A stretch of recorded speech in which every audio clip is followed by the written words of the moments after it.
Wake up in the morning, I just gotta get it. Wake up in the morning, I just gotta get it.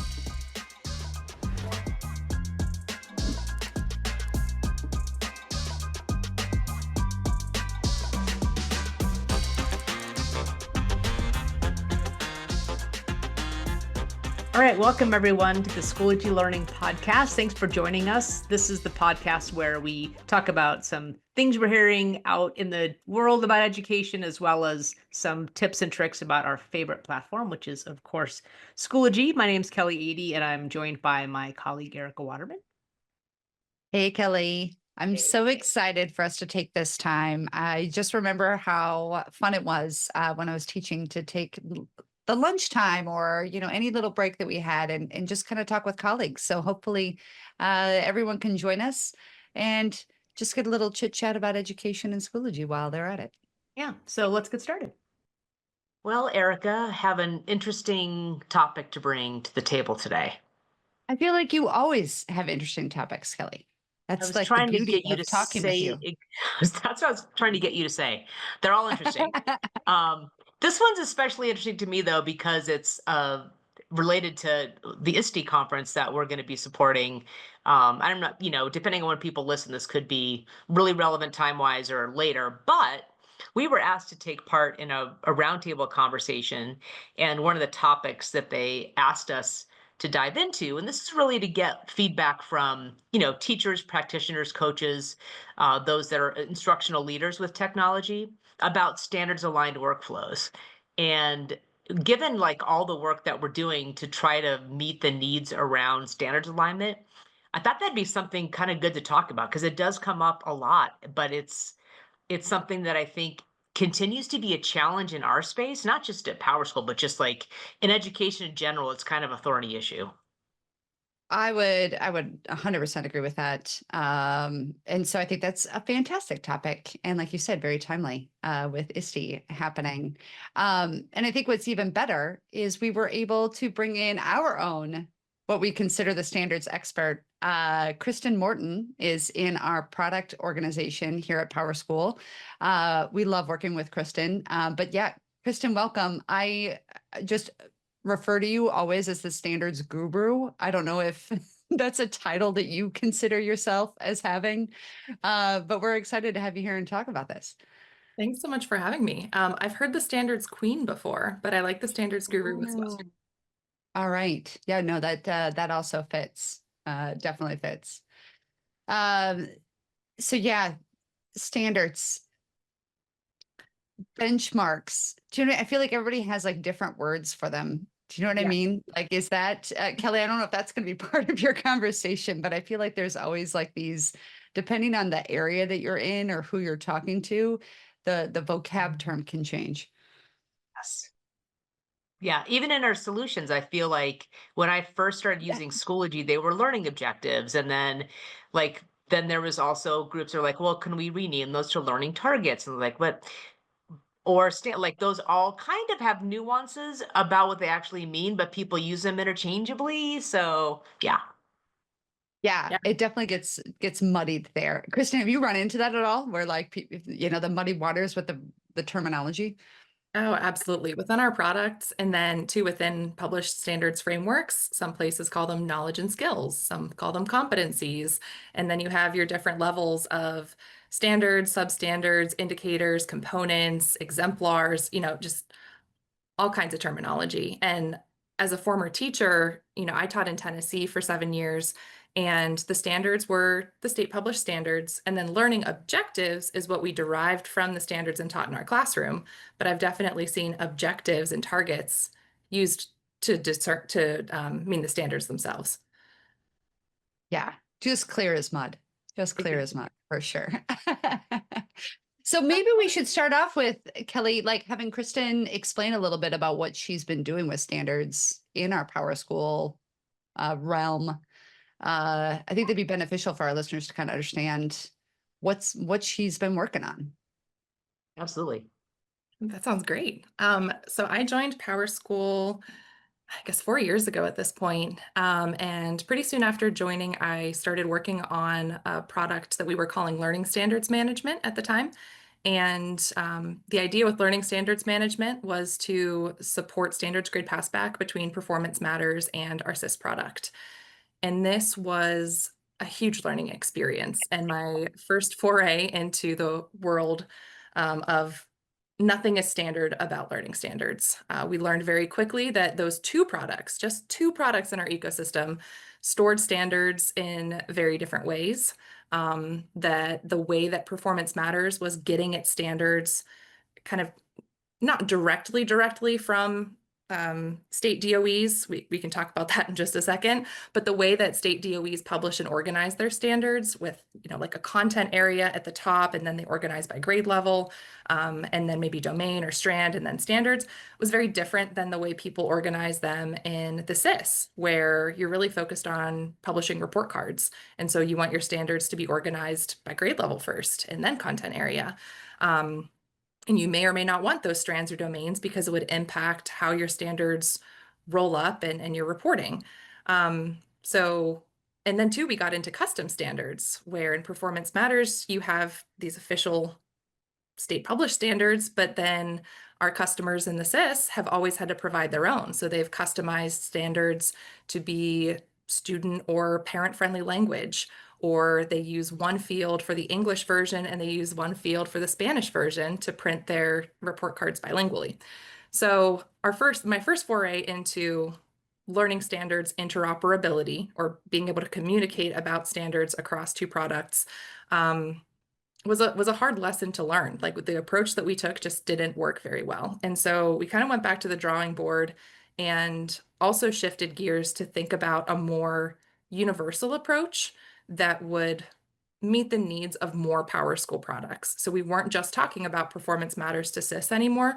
We were talking about the whole classroom ecosystem and areas outside of classroom as well that may benefit from storing learning standards.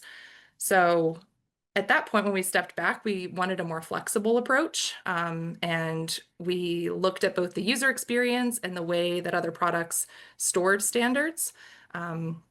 And so we kind of adopted more of a list and tag based approach, where instead of having these very strict hierarchies of standards, we would have a framework at that content area level, because that is relatively consistent across publishing bodies. And then all the standards under that would just be standards, and all those category levels, the grade level, the strand, the domain, whether it's a priority standard, those could be applied as tags and then used as filters, or could potentially be used to rearrange the hierarchy and make that more flexible. Yeah, so obviously complex project. Like I think you said, nothing standard about standards. There's nothing easy about standards either. Like, it seems so straightforward, but it definitely isn't. And I think one of the things I'm kind of most excited about as we integrate this into Schoology is that it really is meant to help end users, in my opinion, identify these standards really easily, like be able to whether you're, regardless of what you're calling it, because I think in Schoology it still has learning objective that you're adding to the material, but like regardless of what you're calling it, it's the ability to find it very quickly, associate it to your material, and then to your point, now it can communicate, for those that are using our SIS, those that are using Performance Matters, you get that instant connection because they're all gonna use that same underlying framework. So I'm really excited for our end users to be able to start using this in Schoology. Plus, the search is gorgeous. Yeah, Kelly. I do have a question though for you, Kristen. So interesting, you've talked about, I love the idea of using tags instead of having to rely on really fixed hierarchies, because that can get I think we did that initially because when standards first, were being, explored, used, applied, we didn't have tagging as a thing. I mean, standards are not new, right? So we had this sort of approach that worked when we had an antiquated system, almost analog. And then when we could actually use tags and keywords, then that makes total sense to shift that way. However, I guess my question for you is, we still though have things like parent standards where well, you talked about report cards, right? So like you've got, reading standards and there's an overarching score and then, underneath you've got child standards. Is that still something that could be accomplished then, even if it's not in that fixed hierarchy? Are those tags? Like, how does that work? Yeah, we kind of have a dual system going on where to support the products that we originally rolled this out to, we really just needed the list, right? We needed a place for people to search, to type in a keyword, find their standard, and then apply it to their content. This is what was needed for products where grading isn't really involved. You just need to associate your standard to your content so that you can search by standard or know what standard you were addressing when you created that content. But our products that do grading rely on that hierarchy a bit more. So we when we ingest standards, most of the time, it's in that hierarchy structure. And then we get them into a different system where we have that tag-based implementation. So we take the hierarchy, we flatten it, we pull out all those intermediate levels, apply them as tags, and then we kind of map those two things together so that the products that need the hierarchy can have that hierarchy, but within our selector, we're only displaying the measurable or selectable standards. Because one of the pieces of feedback that I think it was actually the Schoology product received is, or no, maybe it was Performance Matters, because in Schoology, you can only tag at the lowest level. I think in Performance Matters, a few district administrators were frustrated with teachers tagging assessment questions to things like number in operations or Algebra 1, which aren't learning standards. You're like, So that's just the label that groups all of these together. Yeah. exactly. So in the selector, we don't have those labels available, but we do want to make sure that the products that rely on those hierarchies have access to display and store those hierarchies for rollups. Brilliant, actually, to solve kind of all of the problems in one solution, right? To be able to say like, okay, we're going to tag at the individual level, but when there's a need to roll up, we sure can, which is very cool. I'm pretty excited about this That's management awesome. tool that you've built. Yeah. So one of the things we've talked a lot about, like people being able to select standards. I will say, as you know, I've used a lot of these classroom products for many years, when I was still in the classroom, and this selector is so pretty. Like it just is like such a great way to search for things versus I remember like having to be able to look up like what the code was that I wanted, LA.1.A. Whatever the case might be to find what I was looking for. How did you go about coming up with what that selector looks like? Because it is really, I'm so excited for people to be able to get in here and start using it because I think they're going to realize how much of a time saver it is. Yeah, we definitely wanted something clean and simple. And when we started doing user research, so when we had this idea, we needed a standard selector and we needed it to be in multiple PowerSchool products. We looked at the way that selection was done in all of those products and then built a mock and brought that to a lot of end users and asked what they thought about it and did clickable prototypes and got feedback. And the number one piece of feedback that we heard is people are familiar enough with their standards that they just want to type in the keyword or part of the code and find their standard. Obviously, there's some variance there, especially your newer teachers are less familiar with the standards, though they still know the keywords pretty well. But your experienced teachers, especially in states that have had consistent standards for several years, they know those standards by heart. So they just want to search, click, and then apply it to their content. But yeah, we looked at also some competitors and the way that standards are selected in competitor products, looked at curriculum and instruction, Performance Matters, Schoology, PowerSchool, SIS, PTP, to make sure that we have a consistent experience to some degree. And then, yeah, we have our filters that you don't necessarily have to select, but you can if you have a particular grade level or content area. But you can also just type right in the box and see your standards pop up. It's not a exact match. So to Ericka's point, if you don't know that code exactly, or say you type in US currency instead of U.S. currency, it can figure out what you're talking about and show the standard that's relevant. That's really cool. I'm very impressed with all the research you did behind that. Has there been a lot of research you had to do behind state standards and how states do things differently? Oh, state standards are wild. Yes, that's one of the main things that I've learned through this whole process is there's like nothing consistent about standards.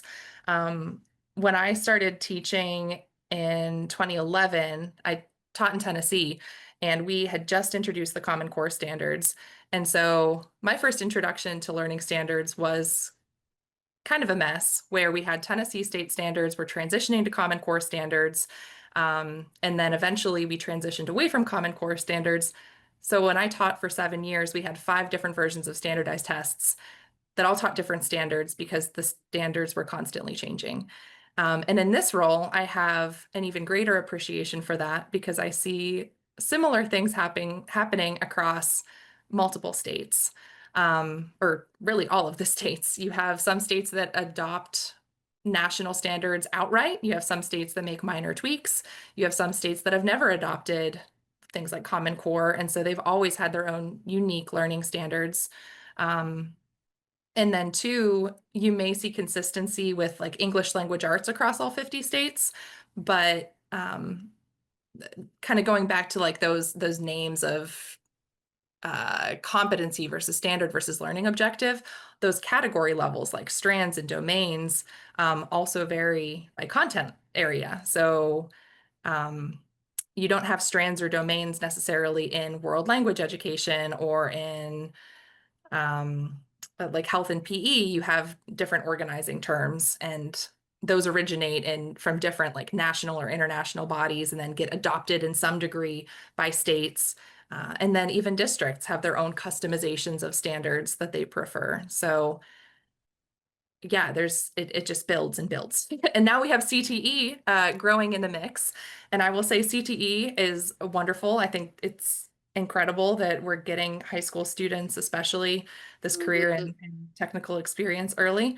But we're talking about a lot of standards, and they're changing even more frequently than the core content areas because there's always something new. Yeah, I really the CTE standard like revolution, if you will, really focusing on that. I've always been impressed with that because I feel like when I was in school, things were just very basic. People were just worried about teaching you the basic concept of things and not really about what you may need for things post-secondary, right? And so really kind of putting emphasis on those standards as being just as important as making sure you're, teaching to, the certain concepts in other course areas besides those core classrooms. I think it's really great to see for sure. Yeah, that's One really. thing- Oh, go ahead, Kelly. So I was just going to say, one thing that I think is interesting is that we're still actually talking about we're talking about the technical side of standards, and there's like a whole other level of actually pedagogical change to think about measuring learning based on those. And I feel like the closer we get to having the technology better, then it makes the paradigm shift easier. But I think when the technology isn't working consistently or it looks different in this platform versus this one, trying to get people to adopt that change in approach is really hard. And I think there's going to be benefits to this that are not just like the tech working better, but like instruction actually being impacted in a really strong way by having a more cohesive approach. That's my hope, at least. I agree with you, Kelly. There's that it's kind of the chicken and the egg problem where, I was really pushing for us to develop the mastery in Schoology to really like allow for better focus on if districts wanted to do standards-based or competency-based or evidence-based grading and give that feedback that way to the students. And I got some initial pushback because people are like, well, but districts aren't doing that yet. I'm like, but I think they're not doing it yet because our technology doesn't allow for it yet, right? It's that if we build it they will come, maybe maybe I want to use the Field of Dreams reference instead. But I do think, Kristen, the work you're doing is definitely going to help with that. Like, let's clear the technology hurdle, and then it just allows for that shift in education that I think a lot of educators want to take. Definitely. Yeah, I think it's a community shift as well. That's something we've learned hearing as feedback from districts, that they're either grandfathering it in starting in elementary school so that cohorts of parents can kind of get used to more of that standard-based reporting, but also trying to figure out, how do you take tens of thousands of data points and put it into a report card, or put it into some easy way of communicating to parents and families how students are progressing. It's a challenge. For sure. For sure. Well, pretty exciting work, Kristen. Is there, like, do you see anything changing with standards moving forward? Like, is anything going to shift with them, or is it just that states just keep kind of tweaking, adding, that kind of thing? Is there any shift that you've noticed? Ooh, that's a tough one. I feel like there's kind of a pendulum shift or pendulum swing. So Common Core was like this, we're all going to get unified. We're all going to be using the same set of standards. Then there was a lot of pushback, and now we're all like, everything needs to be custom. But I think and I think CTE may drive this, because students can potentially leverage standards to earn, badging or credentials to demonstrate mastery in a particular, CTE area. And you would want that to be interoperable across states. If I get a certification in Alabama, I want that certification to be valid in Pennsylvania. And so hopefully that kind of drives us back to maybe even a happy medium, where we might not have one set of standards, but we at least have some way of unifying them across states. Or maybe we do adopt one set and then just slightly customize it. So that's my hope, is that we kind of get back to more of a unified or interoperable way of talking about standards. I think that is a lovely ideal. I think it'll take us quite a while to get there. If there's anything I've learned, is that nobody in education does things the same way. That is for sure. More quickly sometimes. No, or quickly. quickly. Yeah. Yeah, standards-based grading's been around since the 90s, and it's still not caught on everywhere. Right. Right. And it's a huge shift. But hopefully what we're doing with the technology, which is the part we can control, right? Hopefully what we're doing with the technology and all the work you're doing to give us that capability of having the uniform standards kind of across the products really helps with this. So it's been great talking with you today. Thanks, Kristen, for joining. Yeah, we so appreciate it. Yeah, absolutely. I am going to use this moment, though, as a PSA, because I need to go change the battery on my smoke alarm. So, if you haven't changed the battery in your smoke alarm, that's what that beep was earlier. Don't forget to do that. That's good to do. It should be a standard practice to do that, Right? correct? Yeah. Yes, yes. See what you did there, Kellie. Love it. Well, thanks for joining this episode of the Schoology Learning podcast. Hope to see you next time, where we'll talk about some more topics of interest, and of course, talking about our favorite platform, Schoology. And in the meantime, if you click on the user toolbox at the bottom of the Schoology page, there are lots of resources out there, including other episodes of this podcast to listen to. Until next time. And hope to see you next time. Thanks all.